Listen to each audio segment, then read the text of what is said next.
you ready? I said, are you ready for Let's Talk Whoa Hockey?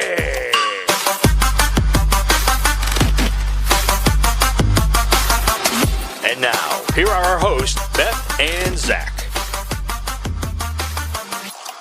What's going on, everybody? Good evening, good morning, whatever time you're listening to this. I'm your girl, Beth, joined as always by my dude, Zach. Welcome to the 43rd episode of Let's Talk WoHo Hockey. It's our Sunday WoShow. I'm super excited. How are you doing today, buddy?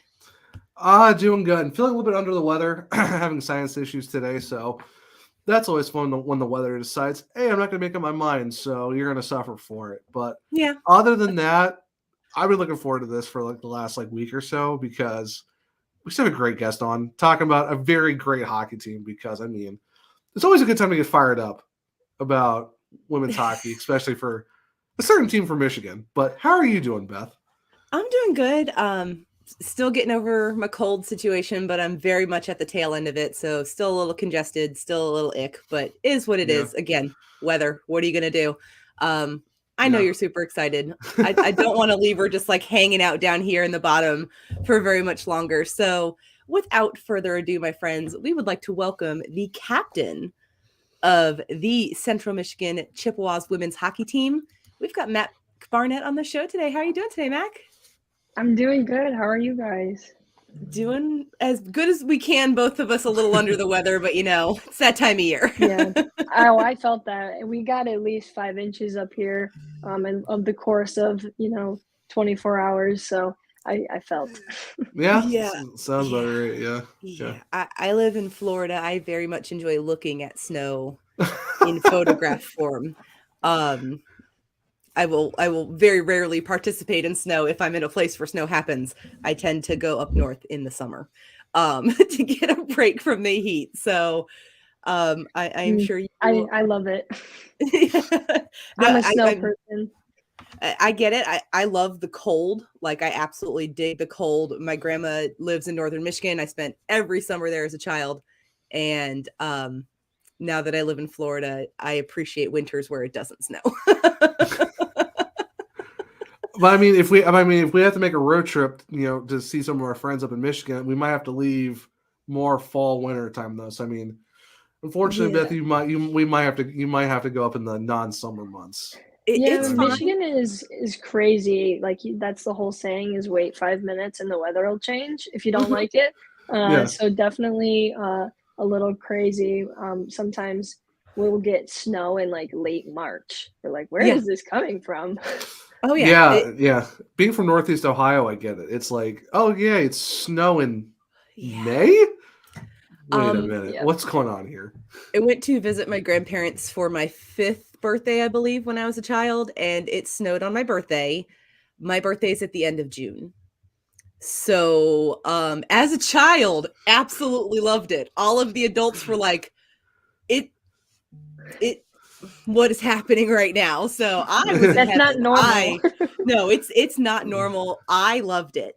I absolutely enjoyed it. Everybody else was like, we didn't pack for this. So it's always like a 50-50 chance for mine because mine's in the beginning of September. And so it's like, is it cold enough or is it still warm? Because there are some times where it's still like 70 and then there are other times that it's like in like the 10s. We're like, where did this come from? What side of the spectrum are we on? I know in Florida, we always joke this time of year, especially, we pretty much get like all 4 seasons in a day. So like you'll wake up in the morning and it's winter and then mid-morning is fall. By afternoon, it's like spring, summer, and then you're back to like fall by the time, the sun goes down. Yep. So you can never dress appropriately for the weather in Florida this time of year. I packed like 3 outfits on our way to high school. It's like freezing, have my winter coat in the morning. And then by the time that we get out of school, I'm like, I have to sweatshirts off, t-shirt and shorts. People are sweating and the sun's out. I'm like, this is different. This is not normal. Like I should not need to bring a whole wardrobe to go to school for a single day, but weather is definitely a fun thing. I know you guys have been having kind of a great season on the ice though. So talk to us about it. I mean, we're about midway through the season almost at this point. It's actually pretty much farther than that. We only have 2 more regular season games against Miami in February, and then hopefully playoffs at the end of February, and then hopefully nationals in March. So we're pretty much at the end of our regular season by now. Yes, we have been doing extraordinarily better in previous seasons. This is definitely one for the books. I've talked to previous Central players that started way back in 2008, and they're like, you guys have been doing way better than we ever have. So it's really fantastic. The group of girls we have are so great, and our coaching staff is phenomenal. We couldn't do it without them. No, it's awesome. I know we've been, checking the standings, checking the scoreboards, and just I know this guy over here is pretty happy to see what's been going on for you guys. We really appreciate the social media. We've been seeing it and retweeting it, liking it, all the stuff. So it's definitely good exposure for us as a team and a school and a program. So we definitely appreciate it. Oh, I mean, it's just been fun to watching the games like on the other Chippewas, Hockey Network on YouTube and stuff like that, watching the games. Unfortunately, I might have to watch some a little bit later just because of work or just other things going on. But the team is flying. You guys are doing amazing. It's like taking, Sioux College to close games, played really well too against LTU recently too against Lawrence Tech. So, overall, going to Notre Dame, taking care of business and stuff like that. It's just, the team is absolutely flying this year. What makes you think has been the biggest impact just for the Chips this year overall? I think last year was, I would like to say it as a foundation year where it's the growing of the program. We had a great group of girls. The talent was, as much as we could expect, but definitely we grew so much as a family, the cohesiveness, off the ice as well. And so it was really, really fun even last year. But having our 3 coaches that just started last year as their first full season with us, I really think that they have an instrumental part of why we are so successful to this day. Our head coach, Chris, and I, when we were off for COVID, we're racking our brains, finding girls, trying to, go to as many tournaments as we could, going to the Jog Prospect Camp in May, talking to girls nonstop. He literally will do hockey at work. He's like, I can't escape it. I do so much stuff every day. I talk in email and Zoom calls and, the exposure websites these girls can get highlights posted on and stuff, and they message through there. So I really think, and we're getting so many more recruitment forms we ever have gotten, and surprisingly, mostly Canadian. So we got apparently some exposure in Canada somewhere that's happening. So we're not against it, that's for sure. No, not at all. If you start stealing some of those girls from up there, yeah, I'd say the Chips might be a massive problem for the next few seasons. All biases aside, of course, because Yes. Now, I know, obviously you guys did a lot of recruiting. You've done a lot. Zach and I are pretty superstitious hockey fans. I'm a former hockey player myself. As a captain, as a leader on the team, is there anything in the locker room, pregame, warm-ups, whatever, that has to happen for you all to know, today is going to be a good day? We're a slight bit superstitious with the order of how we go off on the ice. And our warm-ups are the same, and the way that we stand for national anthems and stuff is the same. I wouldn't say we're super superstitious as a team. I know everybody has their individual quirks and stuff. I would say really the only thing that I know for a fact is whoa, if that didn't happen, we're what's going on? Is the order that we get off onto the ice with is our 2 assistant captains, stand on the outside of the doorway on the ice as everybody goes by, and then I'm the last one, and we're all fist bumping and stuff. And so it's really fun. And one of our girls has to hold the door, and she's like, I gotta do it. I have this is my thing. Let it be my thing. I have to do this. Oh, yeah. Thank you. She purposefully sits by the door in the locker room, so she has to sit by the door so she can hold the door when we go out.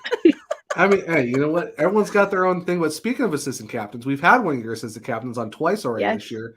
And Emily, What's the dynamic of you two, like off ice, on ice? Because we've talked to her before about you. She's raved about you the last couple times she's been on. So I mean, we have to ask, like, how is that like dynamic with you two, just on and off? And is there any stories that you can share with the fans? You know, yeah. We got pretty close last year. She's my roommate, so I see her a lot. Yeah. Yep. So we ended up moving in together this year, so I think the dynamic of it is nice. So we're, you know, pretty good. Our other assistant captain, she's kind of more on like the quieter side, but it's that type of person that like shows example on the ice. And so like she can lead by example. She doesn't have to say a ton, but I'm so proud of her. She is like nothing. She says nothing. And then all of a sudden this year she's been talking on the bench and I'm like, go Leah. Let's go. Yeah. You have a voice. I heard it. Yeah. So you do great. talk. I think it's really great. The three of us, I think, have been doing pretty well. I definitely see our team growing, and you know, me myself seeing some of our girls emerging as leaders themselves. So I think that, you know, myself as a leader, I never was a full captain before on a team. I was an assistant captain before on a travel team, but nothing like this for sure. The on ice part, I definitely try my best. Sometimes to my fault. I notice I do not do as well if I'm getting in the heat of the game kind of thing, but making sure we're all being positive with one another, you know, keeping that family atmosphere, you know, making sure we're all rooting each other on instead of going, what the heck is going on if we're not playing so well. Off the ice, it's to me, like it's just structure, making sure that everybody knows what's going on. And nobody's like, what are we doing? Are we supposed to be somewhere like now? Yeah, like what's happening? Yep. And so making sure it all goes smoothly. So then I sometimes feel that if I take most of the administrative stuff and like all of the things you have to think about before a game, especially when, you know, we're fully team funded, we don't have like in-rank staff type of thing for, you know, game management. I see myself as if I take that, then they don't have to think about it. So it's like they can play their game. They can just think about hockey, and I'll deal with it, type of thing. Yeah. So Yeah. Right. Yeah. Kind of take that almost like a team mom kind of thing. You know, don't worry, guys. I've got your schedule. Yep. Like this is all figured out. You just focus on the hockey. I'll focus on the hockey and then all the other things so we can get there when we need to be. Snacks are here, drinks are over here, be here at this time. Yeah. I've been told that I am the mom so many times. They're like, you have like 16 other children. I'm like, yeah, that's what it feels like. They're like, what time do I have to be at the rink? I'm like, I told you this in the locker room. I told you this 20 minutes ago. You were supposed to be here in 30 minutes. Like you have 10 minutes. Where are you? Yeah. Oh yeah. And then I was like, one of my goalies, she's like, do you have a Tums? I'm like, yes, let me pull it out of my bag. As basically kind of like the network mom, I 100% understand that. I had to, you know, ground the kids earlier this week because they were arguing on Twitter. You know, just I don't know what you're talking about. Just had to make them go to their separate corners. No, sure it didn't. You didn't see anything. I definitely get that, and I know, obviously, you know, hockey is a game that kind of connects us all. What started kind of your love for the game? Oof. So I actually started fairly late. I just turned 11 when I started playing. And it was really my dad. My dad still plays to this day. And so it was kind of like something me and my dad could do together. My sister did play a couple sports, but she never had interest in hockey. She's like, no, thanks. And so when I was learning how to skate, me and my dad, Saturday early mornings, every week we would go to learn to skate. We would get Tim Hortons on the way, and it was just like something that him and I would do. And it was a really special thing. And then once I actually decided to play, it was, I'll take it. Sorry, Dad. I decided like late August or like early August or something. And by this time, July, like late July is when they were finalizing rosters. And so I got put in a draft And my mom asks these guys who are organizing it, "There's other girls in this, right?" No, I was the only one. And so my mom's like, No. Okay. Got it. So by the time that I started, I was a second year Pee Wee, and so this was still full checking. And I was the only girl. I got thankfully picked up by a team, a local team by my house, and so I played with boys my first year. I can say as an 11-year-old was tough. I unfortunately didn't have some of my friends growing up who played with boys. They were always like, they were super protective of me, and they were like, they were my brothers type thing.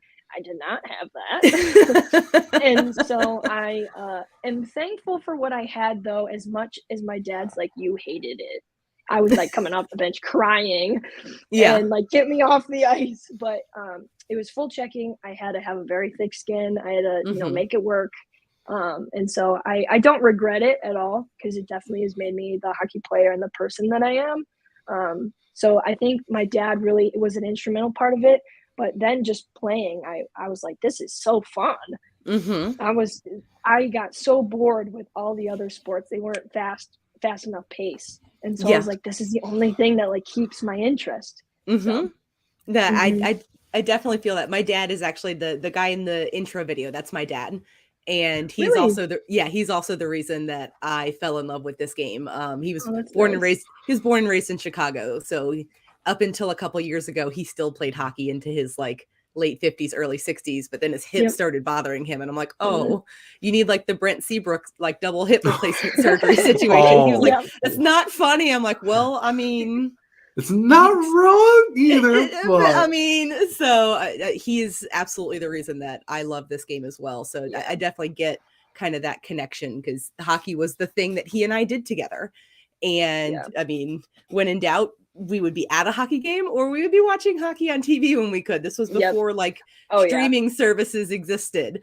So dads definitely get a lot of us into that love of this game. And I mean, I'm very grateful that he did. And it's the only sport that keeps my attention too. People are like, why don't you watch football? I'm like, because it starts and it stops so much. It can't keep my attention. Do you go to baseball games? With soccer. Yeah. Oh, I used to catch butterflies when I played soccer. Like I would play softball, and my coach put me in the outfield, and so I would sit down and pop the head of dandelions off for fun. I was like, okay, this is perfect. Yeah, and like people are like, do you go to baseball games? I'm like, yeah, to like eat hot dogs and socialize with my friends. It's just, I mean, hockey it's fast. It doesn't really stop very often. And it keeps my attention quite well. So yeah, I definitely get that part as well. Now, like women's hockey is really becoming a pretty serious thing in the world today. We've actually got the PHF All-Star game on this evening. It's on at 7, and it's on like actual television. It's going to be broadcast on ESPN2, which is exciting. That's nice. They've got all their games streaming on ESPN Plus, which is just an absolute wonderful thing, or TSN Plus if you're in Canada. I mean, are you guys planning to kind of watch the festivities this evening, or are you kind of thinking about maybe? As a college student, don't have cable. I get that. I think it's going to be on ESPN Plus as well, for those who don't have it. So I could possibly make it work, but we'll have to. I am a horrible. I like see all the social media of it. I am a horrible person when it comes to watching the games like professionally. I like track it a couple times. Like I know one of my rival high schools, Taylor Gerard. I went to rival high schools with her. And so I saw her going to Connecticut, and I was like, that's so cool. And so I try to keep up a little bit, but to my fault, sometimes I don't watch as often as I'd like. Well, all fairness, the first couple of years of the league, social media was really the only way that you could keep up with it. It wasn't until the COVID season that we were able to even watch games if you weren't in one of the local areas, because they started streaming them on Twitch of all places.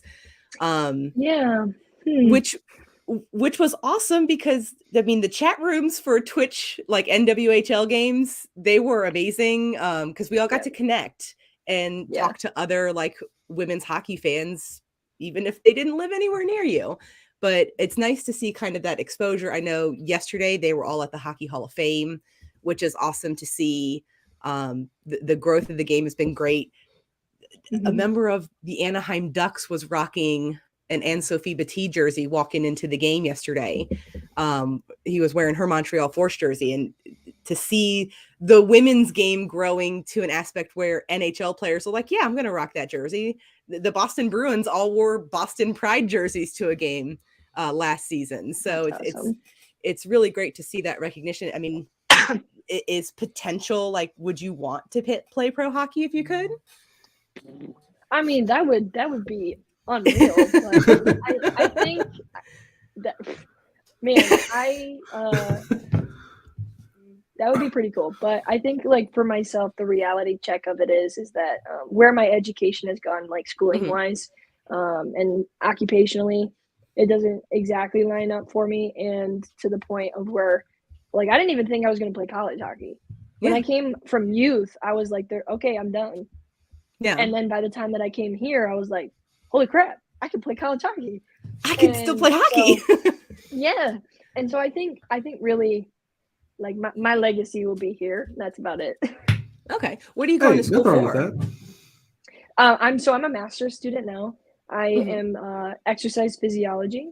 Okay. And so I graduated with my bachelor's in clinical exercise science. And so I'm not certified yet, but I'm an exercise physiologist. So okay. And I mean, do you want to like translate that into maybe like working in hockey? Okay. Let me tell you. I've thought about it. Okay. I've definitely thought about it. That's why I really liked this field, is there are multiple ways I can go. So I did my internship at Beaumont in Royal Oak in Michigan. I don't know if you know where that's at. It's a very large hospital, and they're 19th in the country for preventative cardiology and rehabilitation. Wow. Yeah. Wow. And so I did my internship there. It was fantastic. The facility was great. The people. So I can facilitate cardiac rehab for patients, as well as stress testing. Okay. As well as what I thought of for sports wise is that all of these professional sports teams have their skaters do these tests. Like they do a test called a VO2 max. And so I'm able to run this test. And so I've thought about it. I don't know if I'd go anything as far as like athletic training or anything like that, but definitely the testing, like diagnostic testing wise, I would be interested in doing. And so I know like DMC is the Detroit Medical Center has an association with the Red Wings and the Pistons and the Lions and stuff. So something to look into for sure. Oh yeah. And I mean, like the athletic trainer cardiology kind of side of things that definitely kind of reached a peak in the sports world just a few weeks ago with DeMar Hamlin and everything that happened with him on the field. I know that has happened a couple of times in hockey as well. Chris Pronger came out and finally released like everything that happened to him back in the early 90s when he blocked that slap shot, and the same thing happened to him. Yeah. So obviously you guys are very important to the world of sports when it comes to not only prevention, but also the rehabilitation after, because that's the other thing you talked about, doing the stress test, having to go through all of the ECGs and all of the testing and sitting down and being like, can I still do this? Like, am I going to be able to play the game again? And he went on to play for 12 more seasons after, I think, something like that. And I mean, Hockey Hall of Fame career, and it's thanks to people in sports medicine that he was able. Nope, sorry. No, go ahead. Not only like does it have a really strong indicator of sports performance with these tests, but it also is the number one evaluation of mortality. And so it's like we can actually get an idea of like how well you would be in sports, but also like your general health. Yeah. And so like trying to think in my head, why don't we do this more often? I will say I was a little floored. A couple years ago, I went to like my annual exam, and they were like, "We also want to run these like heart tests," and I was like, "Those things aren't like in the same relative general area of my body. Like, I don't understand." And they explained all that to me. They were like, your cardiac health. This will give us a snapshot of like not only what your heart is doing, but what your overall health looks like, because this is going to show us the breakdown of everything. And it's an important thing. And they even said, if your insurance doesn't cover this, we will cover it for you, because we think it's such a vital service that we provide. So, I mean, it is definitely something I wish more people understood, that like when it comes to all of your health, like knowing what your heart is doing and like having a stress test or doing a VO2 max, things of that nature, like it can be a key indicator of not just like how your health is, but how like your overall health, your overall situation is, because kind of controls all of the parts of you come from, and I've heartbeat. I've seen some pretty sick people in cardiac rehab who have some serious conditions. And I'm like, we could just make this so much easier if people knew right off the bat, people knew how to rehabilitate themselves, or at least like the opportunity to do it. Because like, if you don't get that information from your physician, it's like, what do I do? Yeah. And so, and we see such improvement. Yeah. We see such improvement in these patients after, even just like 16 sessions. Yeah. And so it's really great to see.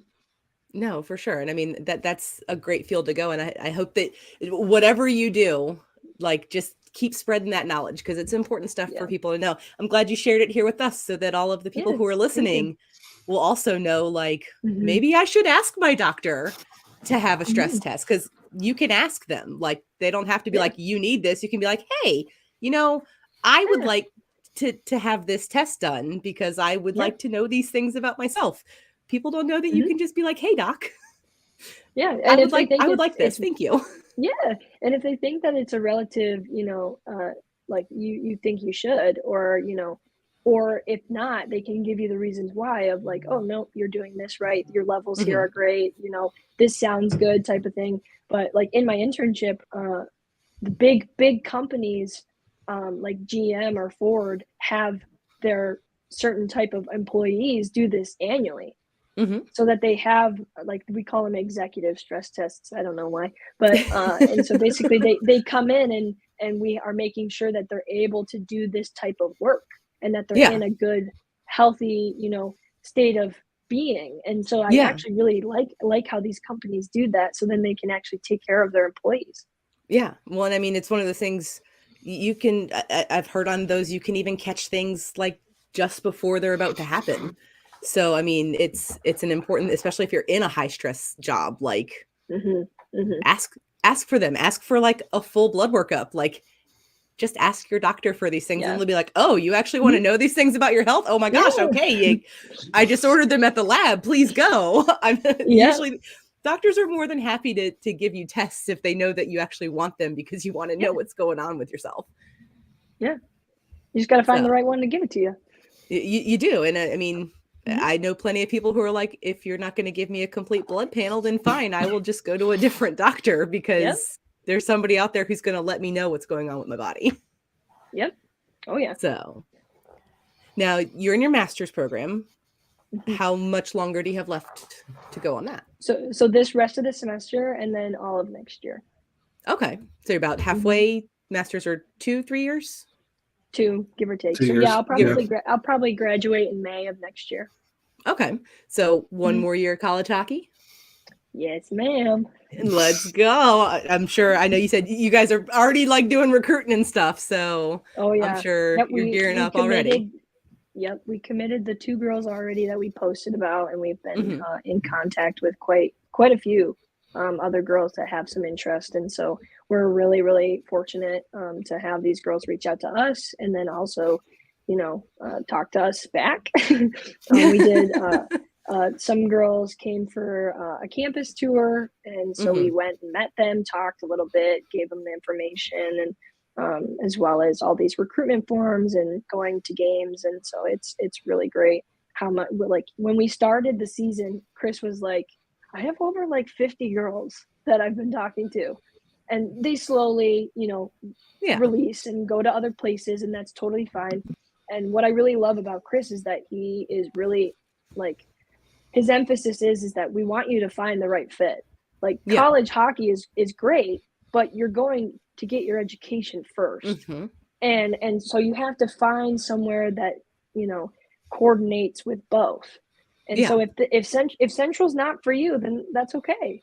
And so obviously we want everyone who would want to come here and, build the program itself, or, just the school itself, or even being a part of our program in a different way. But it's definitely got to be for you. Yeah. So I really like that about Chris.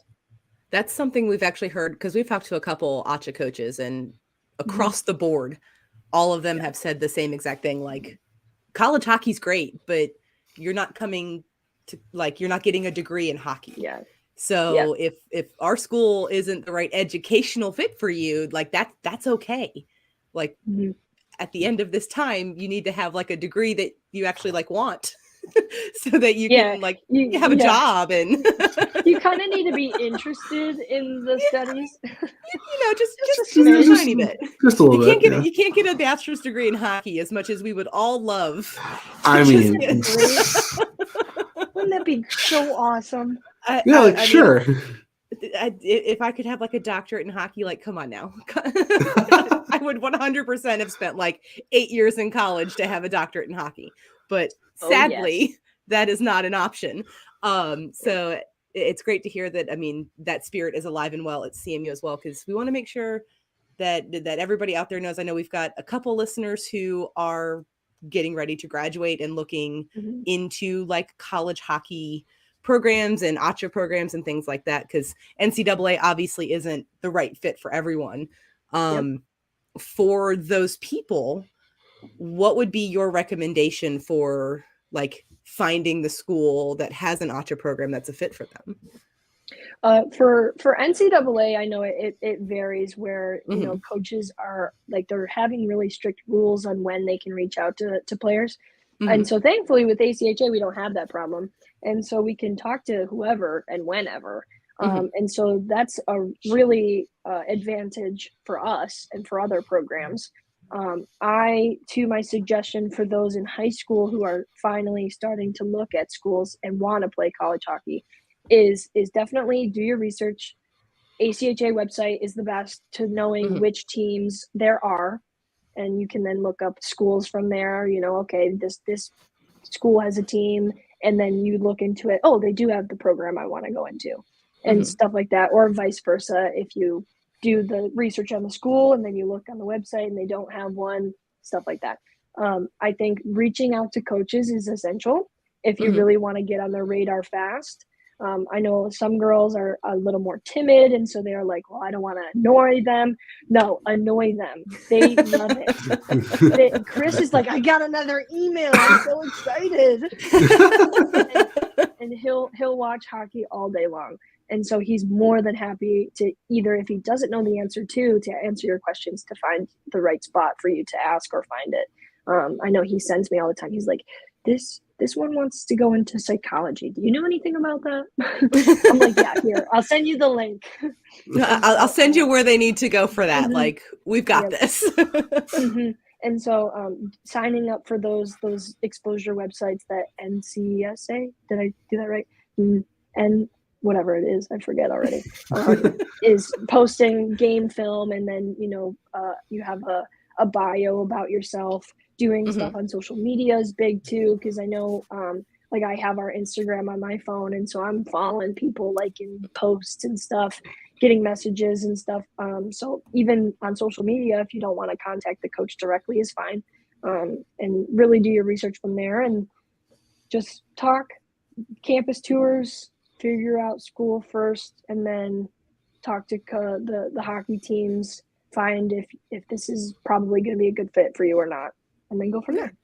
Gotcha. Are there any like specific like hashtags that you search for when it comes to like recruitment and things like that, or? I don't know, actually. I don't do as much anymore because Chris kind of took that over, thankfully. He's I just post the score. I just post the scores. I just read comments. I like people's posts and follow them, and that's about it. Gotcha. And then I do know a ton about the school. I mean, I've been here for 6 years. I sure hope I do. Yes. How would you describe CMU to potential players? Yeah. So we have a really great 4-year university. We have over 250 RSOs, so registered student organizations, as well as a ton of different majors. You know, our sciences, particularly, not to be biased, but are really great. We just got a new wing of our health professions building for the physical therapy and physician assistant program that we have here. And so that's fantastic. The classrooms are beautiful. Yeah. But there seems to be, like, it's one of those schools that it's like, it seems to have a place for almost everybody. Like there's something for you to do. And so, like, I know, like, some of those really, really small schools that are like only business or only technological, sometimes they may struggle because they only get girls that are interested in only that. And so I think that it's really great for us is that we have sciences, behavioral sciences, business, history, you know, all of the above. And like our broadcast and journalism department's really great. And so it's pretty cool that way. But we did drop in attendance due to COVID, but I feel like every university kind of did. I've heard though that our campus is really nice for some, because girls now, or even students in general, don't want to go to really big universities. And so they're like, I don't want to walk 30 minutes just to get to class. Yeah. That sounds horrible. And so our campus is pretty tight knit. All of our academic buildings are right there in the center, and it's fairly walkable, and the dorms are right behind it. And then we have all of our athletics on the south side. And so I think honestly, our campus is pretty well built, you know, structurally and geographically. Mount Pleasant is a small town, obviously. But it's it grows on you. It like sneaks up on you, and it's like, hey, you want to stay here forever. Like, I kind of like it here. This is yeah. I went to college at Longwood in I kid you not, it's in Farmville, Virginia. Like the population of the town without college students is maybe 500 people. And again, very walkable campus. The city is home to 2 colleges, and like very walkable campus. Everything's kind of centrally located. Like if you're an education major, all the education buildings are like boom, right here. And, you know, they put you in dorms that are like, oh, you're an education major. Here's your dorm, like right down the quad from like the building you need to go to. So walkable campuses are a godsend because it's nice to be able to get out and not have to like trek the 3 miles to your car in the parking lot that's a million miles away to drive to a building that's on the other. I loved that. So I absolutely get the like, go to a college in a small town. Like the people are nice. There's like mom and pop businesses and not just like corporations everywhere. So I feel like we have a good bit of both. Mount Pleasant in the last couple of years has kind of gotten a little bit like expanded. When I first got here, I was like, okay, you gotta like really know where to go to find things to do, or you know, to find the good places to eat. Because I mean, we have the chains, but it's like, after a while, it's kind of like it is what it is. Same old. So what would you say is like the hidden gem at CMU that people are like kind of missing on? So Mount Pleasant for a while struggled. I never found anywhere to go for breakfast, and I am a total breakfast person. So I found this really, really, really, really, really small diner downtown. It's called Stan's, and they make the best homemade toast. It is so good. And so every time that I have a chance on the weekends, I'm like, let's go to Stan's. Let's go. You know? There you go. I dig that. In Farmville, there's a restaurant called McAdoo's. And it was like, it's on a side street. Like if you didn't know where it was, you wouldn't know. And they had some of the best food that I think I've ever eaten in my entire life. I still have like a cup that like you ordered a beverage and you got like a cup with the logo on it. It's still in my house and it has the year 2005 on it. So it still lives here. But I mean, it's great to have that place. If you're ever in Mount Pleasant, please swing by, go downtown, go to Stan's, get some breakfast. Breakfast is the most superior food that exists. It is not just for the mornings. You can have breakfast foods at any time during the day. Anyone who decided that you can't have pancakes for dinner is just wrong, by the way. I mean, that's why Cracker Barrel exists. You can go there for whenever. So I mean, exactly. That's why there's more breakfast foods in my house than regular foods, because I'm probably gonna have like an omelet for dinner. Like, it's fine. I randomly make breakfast burritos at any time of the day. All of my friends were like, how? I'm like, number one, I have it down to a science. Number two, when I pour the eggs in and they start cooking, I add cheese and put the tortilla on top and let it finish cooking and then just flip that sucker onto a plate and we are golden. It's all about efficiency in this house. So, I mean, breakfast foods are absolutely the most superior foods that exist. I would agree. Yeah. So I know you said you have like 2 regular season games left. You guys, coming down to the playoffs and stuff like that. I'm not worried about you guys making the playoffs. The team has been so good this year. Nationals, totally fine. But what would you say is probably one of the games that kind of sticks out to you the most? And like, what was probably one of the best road cities that the team went to during the season as well? So I think like the starting off weekend when we played Michigan State, with our first home game win, and then like with these group of girls, and then going to Munn the day after Michigan State, I think that was like a huge confidence booster because we were all new to each other. We didn't know how to play exactly and like with each other, and it was kind of like, okay, let's see what we can do type of thing. That one was really great. Our first away trip, I think, was Northern, if I have my facts straight. Mm-hmm. That was probably, yeah. That was a really great trip. We took the bus. It was really one of those like bonding times. It was like a 5-6 hour trip, and then we come and win, sweep those games. And so I think that one was really like, man, like we could do this type of thing. I mean, the trip where everything clicked. Yeah. Okay, so because I know like those were really fun.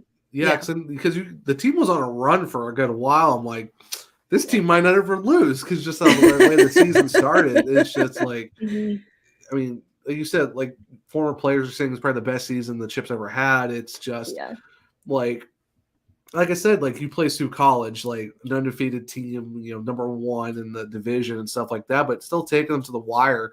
Game 1. I mean, that's still what was the feeling like? Seeing like playing a team like that and keeping it close as it was. Did it make you as a team feel like, okay, we can hang with the bigger teams, the teams who are undefeated, who can score a bunch, like still kind of stick with them? Like, what was the feeling like after like that weekend series? Yeah, I think it was a little bit of both. Of like, wow, we actually can beat this team. I think a little bit was like coming off of break, playing Penn State as a D1 team, unfortunately losing, but only losing 2-0. We were like, we'll take it. Okay. D1 team 2-0. I mean, nothing to sniff at. I mean, and so then coming off of that, I think we played pretty well against them, and so we were like, okay, we just got to keep it rolling, play exactly like we did, and we'll probably be competitive. I think that Sioux is a fantastic team. They have gotten some really great girls, and I know they were going to be a good one a couple of years ago when we first played them. Being Canadian, we were like, okay, this team means business. And so once we got into the game, our style of play is very different than theirs, and so it was to their advantage, and so they played against us very well. And I think once we adjusted, it was like one of those things where it was like a little too late. Right. Then it was like, okay, like only 2-1. We lost in overtime. So once we took it to overtime, we were like, oh, okay, like we gotta do this. And from experience, we have 3 overtime wins. And so it's the most in our division. And so we were like, oh, okay. And so we've been here before. We can make this work. But the one girl who scored, wicked shot. And so I was like, oh, okay, props to you. Yeah. So it's sometimes there's nothing you can do. Yeah. It's one of those things that they were a better team that day. And so it's definitely, though, a great learning experience of, knowing where our weak spots were, but also our strong suits to try and emphasize more and try and move it around differently or something like that to try and get us a win. Unfortunately, it didn't happen the next day, but I think it was, after the first game, some girls kind of got a little discouraged and were like, oh, crap, we got to do this again type of thing. Mm-hmm. So I think we were competitive, but better team, got to give them props. Yeah. Now, in that moment of discouragement, because you mentioned like there were several girls who were like, "Ugh, we have to go out there and we have to do this again." Like, as the team captain, like, what were you saying in that moment, like to kind of break them of that? Because I know that can be a really bad feeling to have in the locker room. Yeah, I think why we lost on Friday this past weekend was a little bit because of that.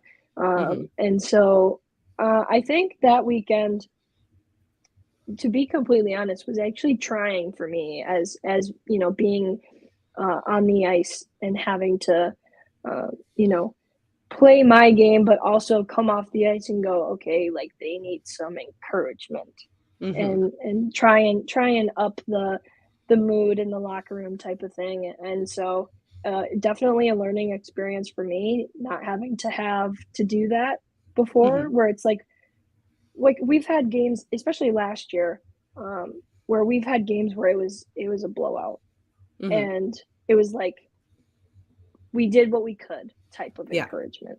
Like we're having fun, we're doing what we can, we're doing here, like we're playing to have fun type of thing.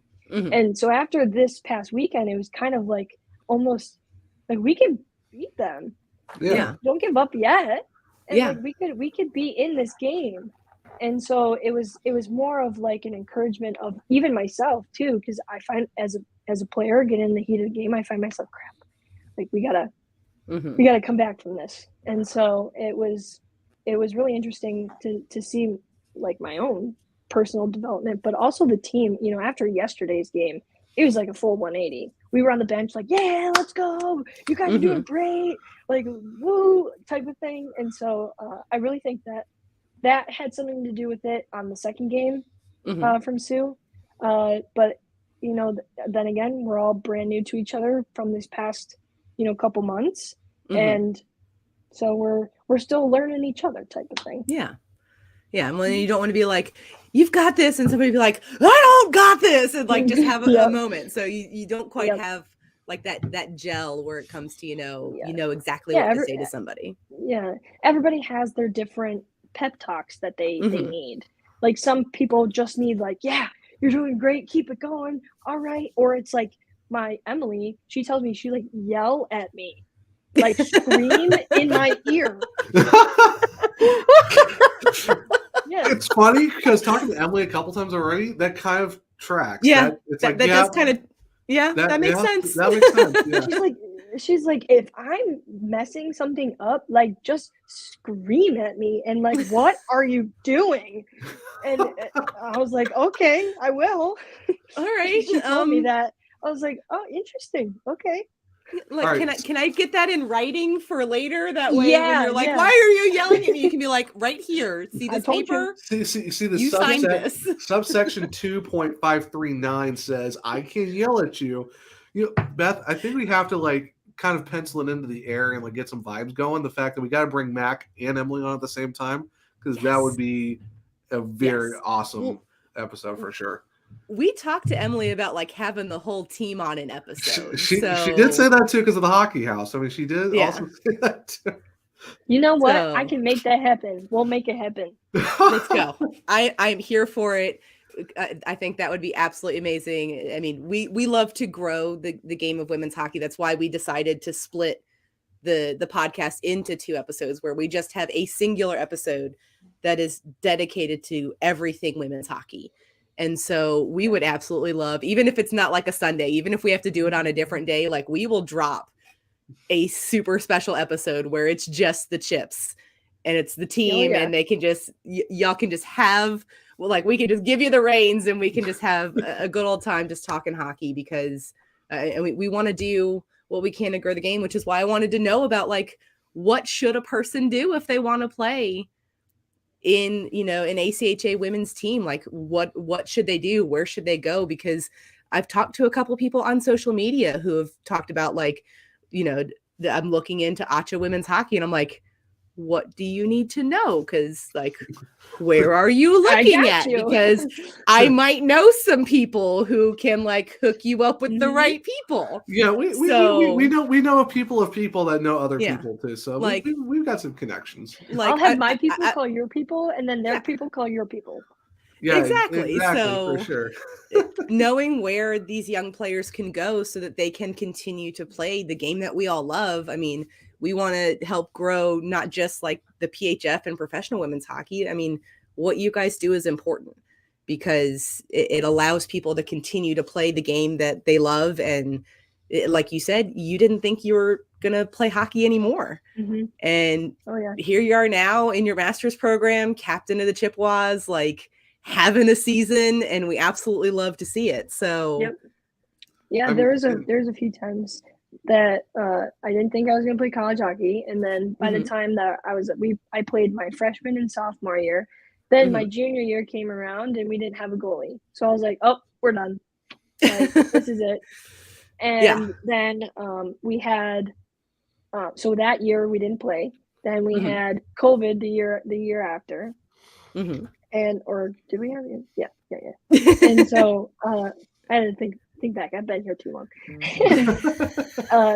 So by the time that, you know, COVID came around, we had a coaching staff shift.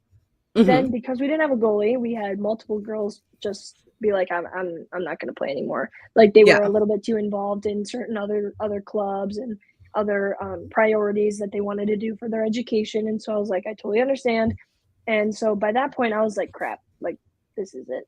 We're gonna stop playing. I'm gonna be the beer league washout now. And so we were playing C League just for fun, you know, that whole year. So I was thankful to stay on the ice. But so we didn't have a coach. We had like 8 girls, and I was like, by this point, I was shifted over into the presidency. And I was like, what the heck am I going to do? Yeah. And so it took me 4 or so months where I had absolutely no idea if this was going to ever become a team again. And like, obviously we don't have much financial support from the school. And we lost Zach. Oh no. He'll be back. Keep going. Okay. And so we were doing basically everything on our own. And so by this point, I was telling my parents, I'm like, I don't know what to do. Like, this team is done. Oh. Apparently StreamYard was like, my. Oh, so StreamYard did the same thing to you that it's done to me the last several weeks. So it's fine. So, but I mean, now here you are. You persevered and you did what had to be done, and now you guys are having an amazing season, and like the playoffs are on the horizon. Once we hired Chris once we found Chris after those 4 months of total like just question marks, we were like, okay, what's gonna happen? And so then it was Chris came on board, and in the first month I was like, I am whatever sign from above or wherever the universe, I was like, thank you so much for this, because I could not have done it without him. My parents are always like, don't be rude. Like you can be humble, but also like tell everybody that you made this happen too. And I'm like, Mom, that's okay. I couldn't do it. I could not have done it alone. Yeah. And so once we actually found Chris, it was fantastic, and things just kind of went in the complete opposite direction. And I was like, thank you. Yeah. Thank you for that. I'm going to side with your parents here. Like, you do need to make sure that you take that credit for yourself, because I mean, this program wouldn't be where it is if you hadn't done the work that you had done. And now you found Chris, and you guys have built this program to where it is now. So you absolutely need to take that credit for yourself as well, because you persevered through all the crazy. You played in C-League hockey just to stay on the ice with 8 girls in the program. And now, I mean, you got 2 more games in the season, and playoffs are right around the corner. Look at the plaque on your wall. Yeah. I have a plaque from club sports department. The year that we actually did not play, it was bizarre. I did not even know this was happening, because usually, like, for nominations of awards, you tell, like, oh, you're nominated. I had no idea until I won it. So I was named the leader of the year in 2019. Wow. And that's amazing. So I was like, how the heck did this happen? Because we didn't even play. But you didn't give up. Something. Yeah. Yep. You didn't give up. And as a leader, even though you guys didn't play, you didn't quit.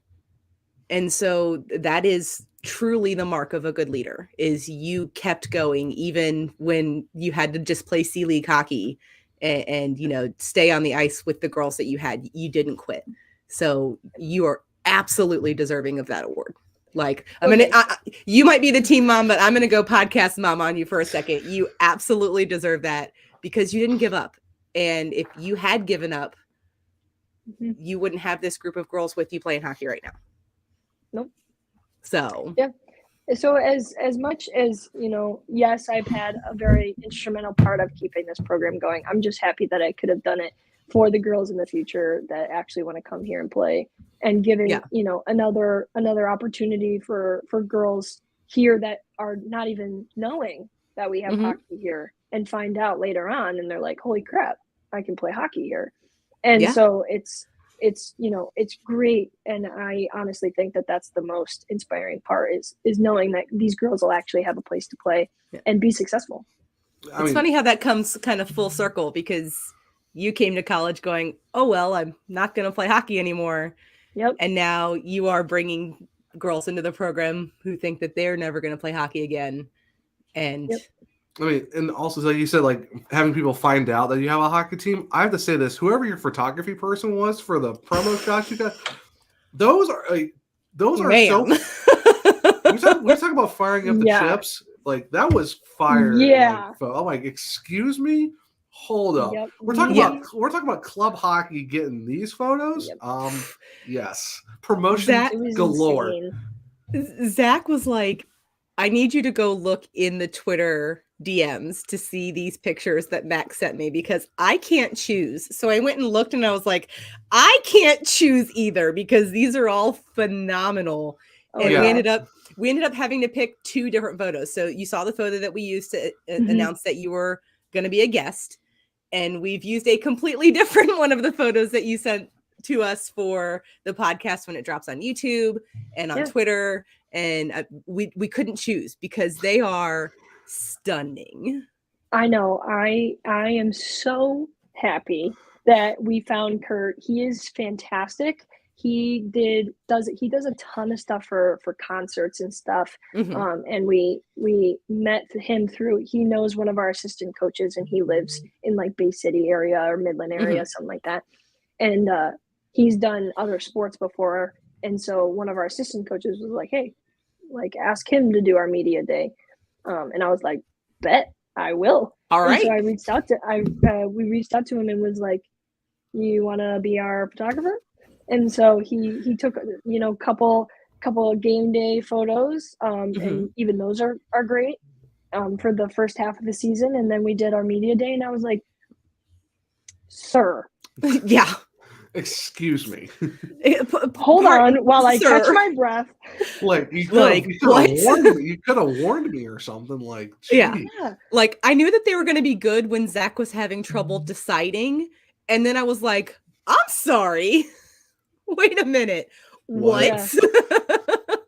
They were so fantastic. I could not have chosen a better person for it. And he was like, because we told him, I'm like, put your stamp on it. Tell me to like what your Instagram, Facebook, Twitter is, and we'll tag you in everything.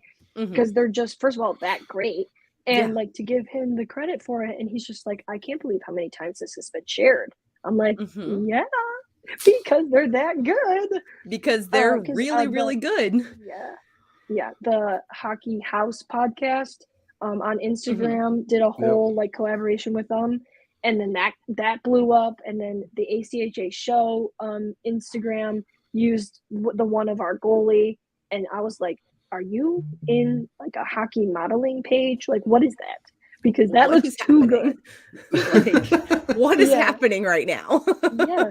And so I hope we're trying to see if he'll come out again and do a second one where we can get a little bit more of the girls. Because when we did our media day, we were just really emphasizing on getting the team photos and the individual ones so we could update our website and the ACHA website and stuff like that with all of our photos.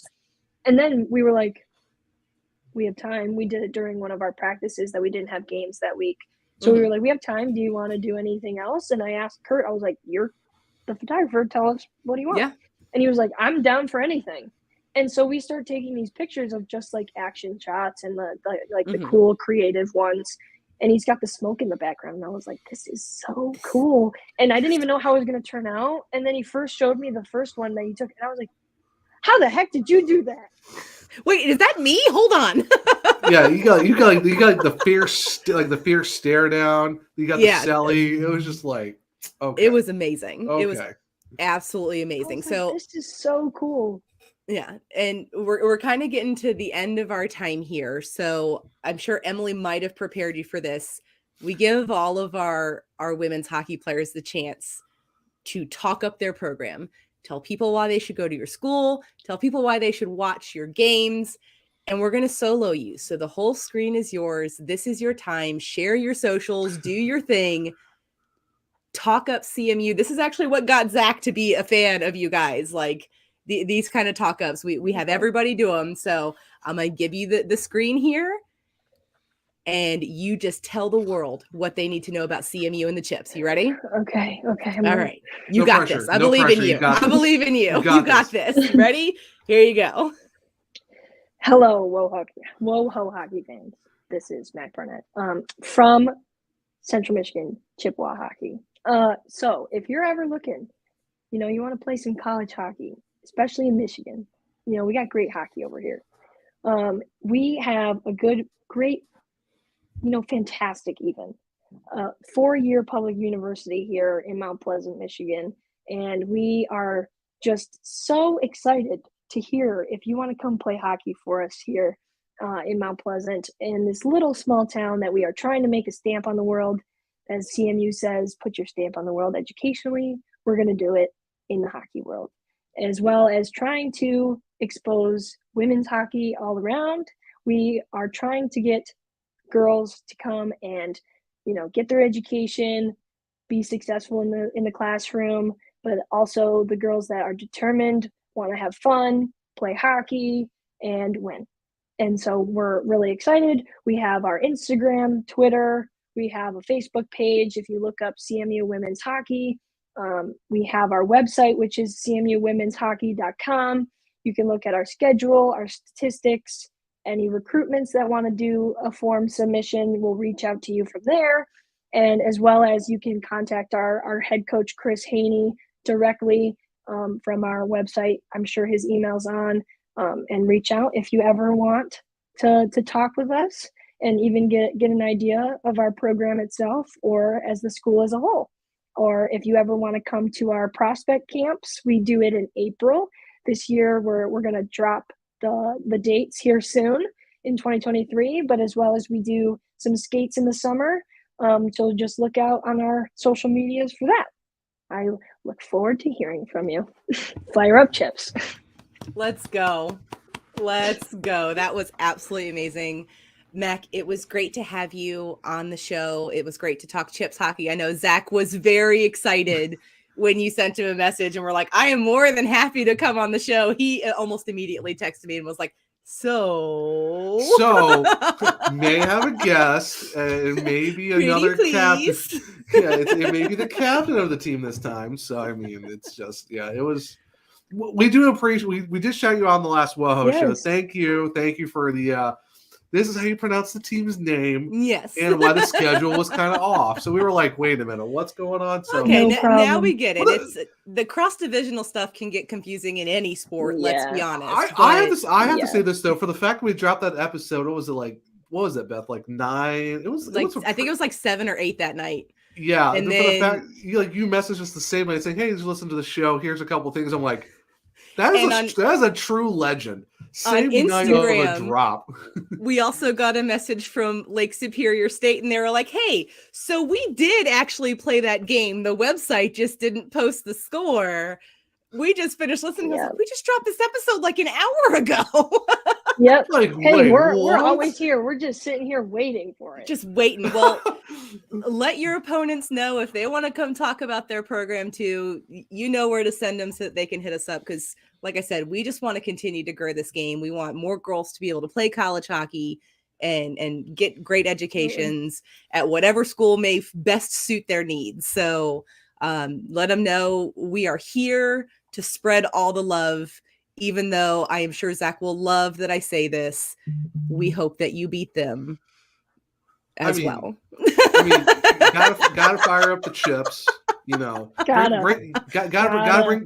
bring some natties to the Mount Pleasant, because I mean, this year and next year, we gotta do the WoHo hockey, good mojo rub on the team. Be like, here you go, go win the title. Yep. Go have a great playoff. Yeah, so it's all the good vibes to the Chips. If and when it happens, if y'all want to come celebrate on the podcast, we will be more than happy to. We'll make sure you guys get the exclusive. Ooh. I mean, hey, you heard it here first. You heard it here first from the captain herself. So I mean, we will happily celebrate that success, very much so. Yes. So we're gonna have you a part of it. Absolutely. We are going to let you have your Sunday afternoon. I don't know if you've got homework or practice or what you've got going on, but I'm sure you've got some fun things going on this Sunday night. We're going to get ready to go watch the PHF All-Star game. Beautiful. It was absolutely great to have you on, Mac, and thank you for so all the information. It was a blast. For sharing the love. We look forward to speaking with you again soon. Yes, you too. Thank you so much. You're welcome. Bye, Mac. Thanks, Mac. Bye. All right, everybody. That was Mac Barnett from CMU. Zach is a very happy human because CMU. Yes. So it was absolutely wonderful to have her there. We've got the PHF All-Star game. By the time this episode drops, it's starting in 30 minutes. So we are super excited for that. I'm looking forward to seeing the 3 team captains. We have got none other than Captain America herself, who is the captain of Team USA, Madison Packer. We do have Katerina Mrazova from the Whale. She is the captain of Team World. And we have Kaylee Fratkin, who is the captain of Team Canada. So it is going to be absolutely amazing. I cannot wait for everything to start. Zach, do you have any other things you would like to add before we close out this show? I mean, we got to talk Chips hockey. I'm pretty good. Zach is like, I'm good. I was here to do my job. Just talk about how great this team is. Gotta get the WoHo hockey rub on the team. Gotta make sure that they gotta go win the. Gotta get that WoShow bump going because you gotta get the WoShow bump. You gotta make sure you get to the playoffs, go win the Natty, go back to back next season. No pressure on the Chips. No pressure. I mean, hey, you know what? It's just. For the fact we got Emily, and then we got Mac on. It's just we got 2 of the 3, potentially the whole team at some point too. I mean, the sky's looking up. The sky's looking up for WoHo hockey. For anybody, I know we told Mac, but any WoHo teams out there, you want the WoShow bump? Make sure you hit us up on Twitter or Instagram at Talk WoHo Hockey Pod. You can watch this episode on YouTube as well at Let's Talk WoHo Hockey. Make sure you've subscribed and you're liking and you're commenting. We go through and we try to respond to any comments that we can. I'm a little backlogged. It's me. Like, hi, it's me. I'm the problem. I'm the problem. It's me. I'm the problem. It's me. So I do have to say, like, we do have our teams. Like, obviously, yes. CMU is my team. You know, Beth has got Indiana Tech. But the thing is, like, we support all of our friends that come on the show. So, like, it's true. Bowling Green, Lake Superior State, like, Michigan Dearborn. So I mean, yeah. So don't worry. Like, we'll if you come on, we'll support you. We'll shout you out. And we'll keep up with your scores when we do our WoShow. So don't feel like, oh well, it's just they have their teams. They don't want to talk to us. No, we'll talk to you. We love to talk to you. Yeah. Like, so we do have our teams, but you know, we're all here for the WoHo hockey. So yeah, don't be afraid to reach out to us. Like, hey, you know, we want to come on. Yeah. Let us know when. We'll get you on. Let us know. Do it. Slide into the DMs. Do it. Just do it. So, Zach, where can the humans find you on the internet? I mean, if you want to interact with me on the social media, it's one sure Zach on Twitter. It's only sure Zach is actually spelled out, not like the number one itself, like the Oneaters. If you want to find me on Instagram, I am at Zach R Martin 22, where I do a plethora of different things I like to post on the stories and stuff like that. If you want to check out my writing, I work for Field Pass Hockey as a Charlotte Checkers beat writer. You can find me on Twitter at FPH Checkers, or go to fieldpasshockey.com to go find all of my articles there. Beth, where can people find you on the socials? So on Twitter, you can find me at Wonder Beffers. That's like the word wonderful, not like the number one, like that guy over there. Oh, I mean, like, I wonder what happened to the Oneaters? Absolutely. It's the dad joke that will never, ever die, friends, ever, because I said so. 40-something episodes in, it will never... I've said a joke many times now? Like, since 43 times. Since episode You said it 43 times. Yes. So, and then on Instagram, you can follow me. It's at Good Better Beffers. You're mostly going to see, like, pet pics. And today I did post some nature pics because I did go on, like, a 3-mile hike this morning. Or also hockey, but mostly WoHo hockey though. Not Blackhawks, mostly WoShow, mostly PHF and all that good stuff, or the Iceman. Yeah, I mean there is some hockey stuff on Instagram. Most of my hockey stuff is on Twitter. Instagram is mostly like my pets and stuff. Everyone's gonna get the serotonin of Gary, Gus and Ellis. I mean, Gus is literally laying on my foot right now. I can't move even if I wanted to. I am so shocked. So shocked. It's just crazy. But we will catch you guys on Thursday for our hockey show, and we look forward to seeing you next time. Bye. Bye. Bye.